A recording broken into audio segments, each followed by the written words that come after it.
Why are environmental issues such difficult problems to tackle? And how can we inspire more activism to better tackle them?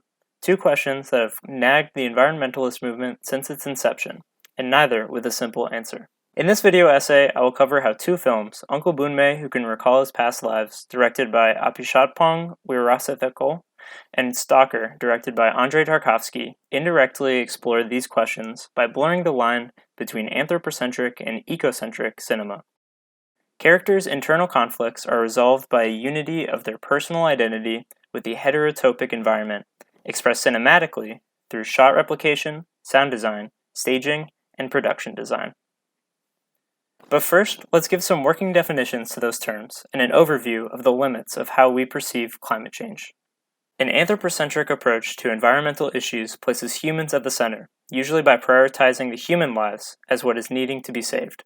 Many critics, like Scott McDonald, argue that an ecocentric approach is a better representation of the values of the environmentalism movement.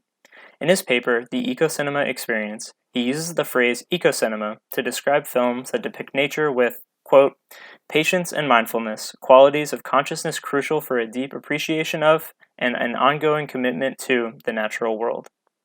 McDonald rejects the idea that human-centered movies can be helpful to the environmental cause, classifying ecocinema as exclusively ecocentric. Yet he defines ecocinema with the traits of human consciousness. Both Uncle Boonmee and Stalker are examples of this combination of the human and environment, effectively, anthropocentric ecocinema. Is this combination of humanity and nature an effective way to break down the mental barriers to climate change? In a 2006 NPR interview, Harvard psychologist Daniel Gilbert spoke about two of these barriers, both linked to how humans perceive a threat. Devastation from climate change is inhuman and long-term, factors that lower its perceived threat level. UVA professor Corey Shaman argues these types of barriers are lessened in the 2002 documentary Fence Line that depicts the environmental injustice of industrial pollution through the victim's own illness.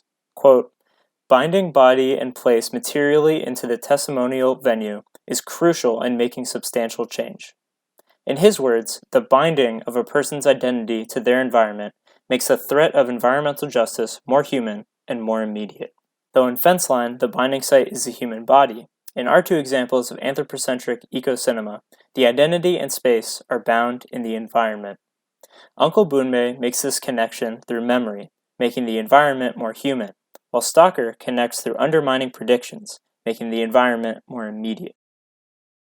Uncle Boonmee Who Can Recall His Past Lives, the 2010 film directed by Apichatpong, follows Boonmee, a man at the end of his life reckoning with his involvement in the murders of communist sympathizers in Thailand.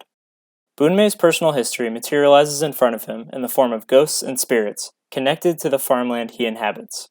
This is a good time to introduce Michel Foucault's concept of a heterotopia, a world within worlds, a real space that is both mythic and real.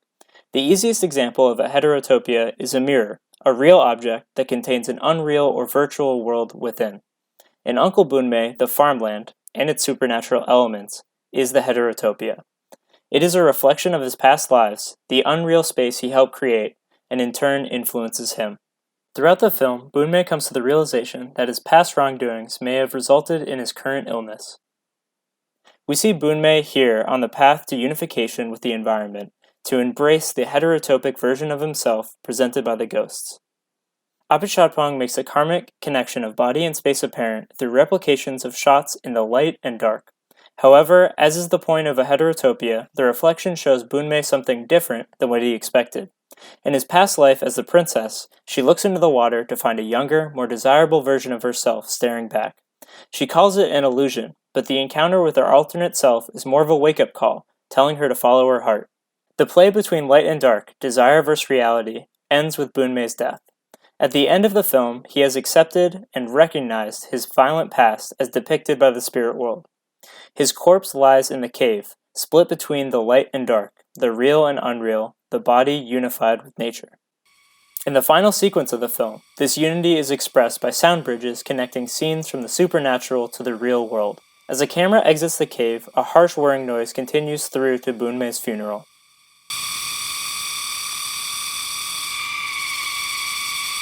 Both the cave and the temple are contact points for the human to connect with the spirit world, blurring the line between the two.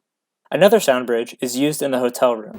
The TV chatter continues seamlessly during a moment of surreality experienced by Tong. Like Boonmee, Tong is having his own spiritual awakening, so the lines between himself and the supernatural environment become indistinguishable. In Uncle Boonmee, testimonial takes the form of the spirit world heterotopia, which facilitates Boonmee's identity absorbing the past it represents. His past becoming a part of nature is a version of creating a more human environment, a point Gilbert argued was crucial for taking on environmental issues. Gilbert's second point, expanded on in a 2014 TED Talk, concerned why people fail in perceiving a long-term threat. Why does this happen? We're not entirely sure, but it probably has to do with the ease of remembering versus the difficulty of imagining. Andrei Tarkovsky's Stalker deals directly with mankind's terrible predictive skills by throwing its characters into an environment they can't even imagine. Set in a toxic, ruinous future, an expert guide helms a journey through a supernatural wilderness called the Zone that constantly subverts their expectations. The guide, known as the Stalker, navigates the labyrinth of personalized mind games, loops, and traps. The Zone itself is a heterotopia, filling itself with the objects and philosophy of the three men. They seek the room, a place that is said to grant a person's deepest desire, displaying a level of truth that has driven some to madness. The warped self-reflection offered by the room is along the same lines as the princess's reflection in Uncle Boonmee. It acts as a mirror, showing the real and unreal at the same time. It takes the other two men, the writer and the professor, the entire journey through the heterotopic version of their own minds spat out by the Zone, to realize what they predict they seek is not what they desire, and what they desire is not what is best for them. These realizations are Stalker's version of embracing the heterotopia, a process Tarkovsky shows through production design and staging. The unification between the men and the environment begins with the dream sequence at the midpoint of the film. During a vertical tracking shot above the water, syringes, coins, a gun, and other objects from the human world lay static next to elements of the Zone, such as tiles from the room. The juxtaposition between these two worlds, as represented by the careful arrangement of props, implies a closeness between them. However, like the fish trapped in the floating fishbowl, there is still a disconnect between the men and the Zone. When the professor and the writer have finally internalized the teachings of the heterotopia that the room will never bring them happiness, their bodies and the environment are finally bound. Reflections, a motif in both films, makes an appearance in the room. As the writer contemplates the Zone as a place of refuge or worship, not profit as he did in the beginning, the men's heads are reflected back at them in the pooled water covering the room. Reflection as a visual cue for enlightenment is repeated in the same shot, the writer and professor sitting back to back, creating a mirror image of each other. Finally coming to terms with their own shortcomings, the men see nothing but themselves in the Zone, a rare instance of the heterotopia reflecting the same image of the real world. Similar to Uncle Boonmee, environment is the manifestation of the characters' inner selves, the testimonial forced to be heard by the unenlightened. Looking down at the Zone, the writer and professor could not have predicted that the best way through was to find themselves, that the best gift of the room was none at all. Only after they allowed the Zone to become a part of their identity, as the Stalker had, did their expectations match their unreality. Uncle Boonmee and Stalker both depict characters being shown an environment populated by alternate versions of themselves, and allowing that environment to become a part of their personal identities. This is what comprises anthropocentric ecocinema, an alternate approach to spurring environmental activism. They are templates for how to bind body and place, and in doing so, make environmental crises more human and more immediate. Thank you for watching.